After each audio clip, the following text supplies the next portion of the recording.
अस्सलाम वालेकुम व्यूअर्स। हम बात कर रहे थे मलेरिया के बारे में।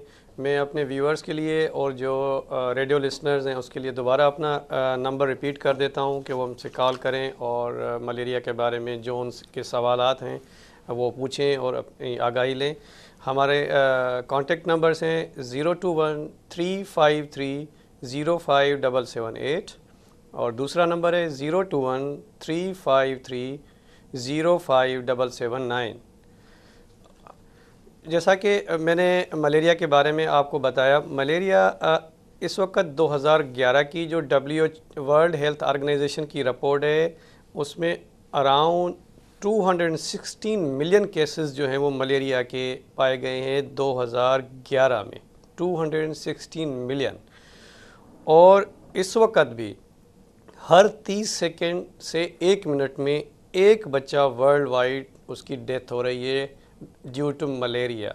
तो ये इतना सीवियर प्रॉब्लम है हमारे साउथ ईस्ट एशिया का और उसके अलावा आपके जो है अफ्रीकन कंट्रीज़ का। अफ्रीकन कंट्रीज़ में भी इस क्योंकि HIV के पेशेंट्स और दूसरे बच्चे और जो हामला ख़वातीन है, हामला ख़वातीन में अगर ये प्रॉब्लम हो जाए तो उसका बड़ा सीरियस इम्पेक्ट आता है।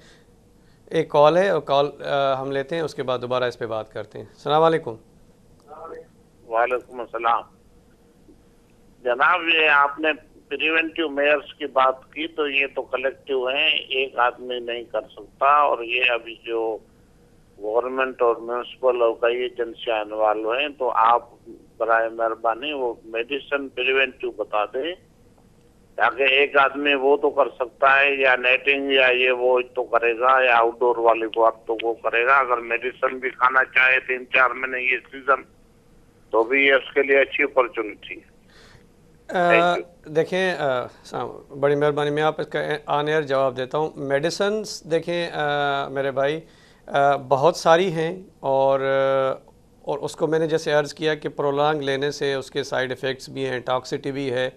वो इस वक्त ऑन एयर बैठ के आपको रिकमेंड करना क्योंकि काफ़ी मुश्किल है। अगर आप किसी करीबी अपने फिजिशियन को, डॉक्टर को, पीडियाट्रिशियन को से मिलें और डिस्कस करें, तो वो थोड़े अरसे के लिए, स्पेशली जहाँ हाई रिस्क एरिया है, एंडेमिक एरिया है, उसमें कुछ अरसे के लिए इस सीज़न में, जैसे ये रेनी वेदर है, फ्लडी वेदर है, तो उसमें आपको वो प्रिवेंटिव मेडिसिन दी जा सकती हैं, स्पेशली बच्चों को, कि वो कम से कम इस 1-2 महीने में इससे बचाव की दवाई लेते रहें कि उससे बचें। लेकिन दोबारा मैं इस पे ज़ोर दूंगा कि ये हमारा जो है गोल नहीं है, अचीवमेंट नहीं है, इसको हम प्रोलॉन्ग नहीं कर सकते। आपको फिर भी इस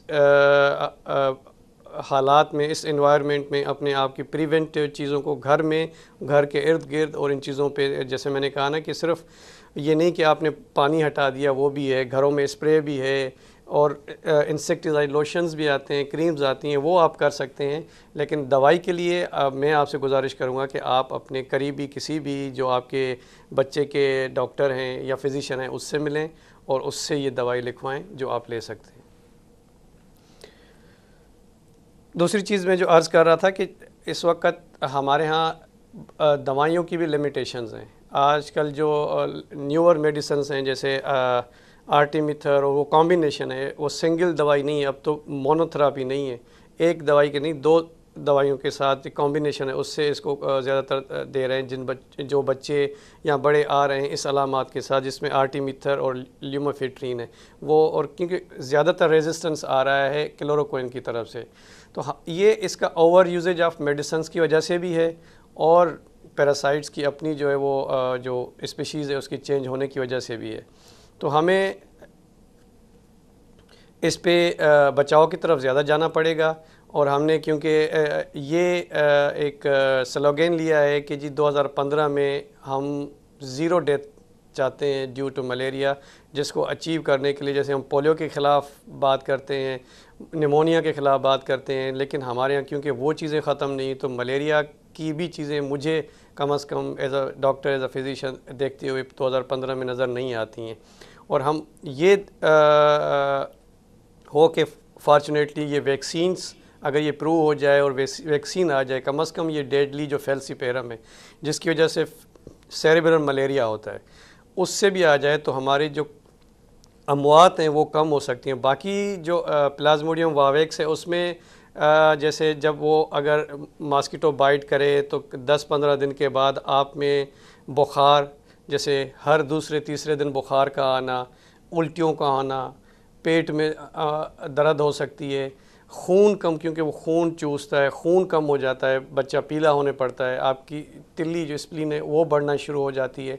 ये डिपेंड करता है, जैसे ऐसी कोई अलामात हों तो डॉक्टर के पास जाएं, तो वो अपनी उस हिस्ट्री के साथ और जो मलेरिया पैरासाइट डायग्नोसिस के लिए सर्टेन इन्वेस्टिगेशंस हैं वो करवा के उसका इलाज कर सके टाइमली, कि कम से कम उसकी जो मार्बिडिटी है और मॉर्टेलिटी है अमवात को हम कंट्रोल बचा सकें। ये जैसे कि मैंने कहा कि हमारे यहाँ सीज़न्स जो पाकिस्तान में है मेनली अगस्त से ले के अगस्त, सितंबर, अक्टूबर, नवंबर, ये रेनी वेदर है, इसमें पीक होती है मलेरिया की। और पाकिस्तान में वाइवेक्स मलेरिया बहुत कामन है और उसके सेकंड पे फेल्सीपेरम मलेरिया है। और सबसे ज़्यादा हमने देखा है कि हमारे पाकिस्तान में बलोचिस्तान प्रोविंस में सबसे ज़्यादा प्रोपोर्शन ऑफ मलेरिया पाया गया, लेकिन उसमें भी ये ज़्यादा ख़तरनाक वाला मलेरिया जो फेल्सीपेरम मलेरिया है वो ज़्यादातर बलोचिस्तान में इसका इंसिडेंस देखा गया है। और बाकी एरियाओं में भी जो है इसकी है, लेकिन बलूचिस्तान में ये ज़्यादा है।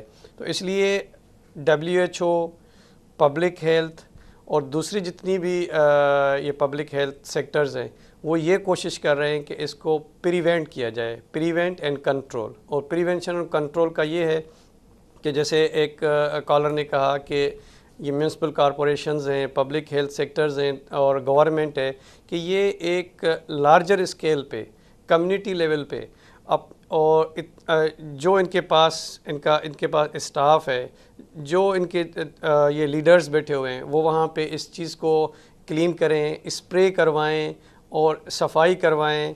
और उनमें जो वो नेट्स हैं इंसेक्टिसाइड ट्रीटेड, वो नेट्स डिस्ट्रीब्यूशन करें और उनमें अवेयरनेस दें, लोगों को सोशली मोबिलाइज़ करें, उनके घरों में, उनके करीबी, क्योंकि इतने हमारे हेल्थ सेक्टर्स वहाँ पे मौजूद हैं, लेकिन अनफॉर्चुनेटली वो इस पे कोई काम नहीं कर रहे हैं कि कम से कम हम उन लोगों में ये आगाही दें, उनको जो है वो प्रिवेंशन के तौर पे बताया जाए कि वो ये प्रिवेंटिव मेजर्स लें और अपने आप को बचाएं। वो ख़ुद भी करें और ख़ुद जो गवर्नमेंट एलोकेट कर रही है उनके लिए इतना बजट और उसके साथ साथ ये सारे मेजर्स, वो काइंडली अगर वो उसको अप्लाई करें हमारे इन देहातों में, शहरों में, तो इससे हम 30% मोर देन दैट हम ये मलेरिया से प्रिवेंशन कर सकते हैं। जैसा कि डेंगू के ख़िलाफ़ ये मुहिम चल रही है कि जी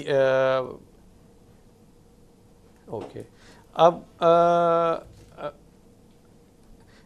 इस वक्त हम प्रोग्राम का इख्तिताम कर रहे हैं और इंशाल्लाह हम दूसरी दफ़ा एक नई टॉपिक पे बात करेंगे और आपको नए टॉपिक पे आगाही देंगे। Thank you very much. अल्लाह हाफ़िज़।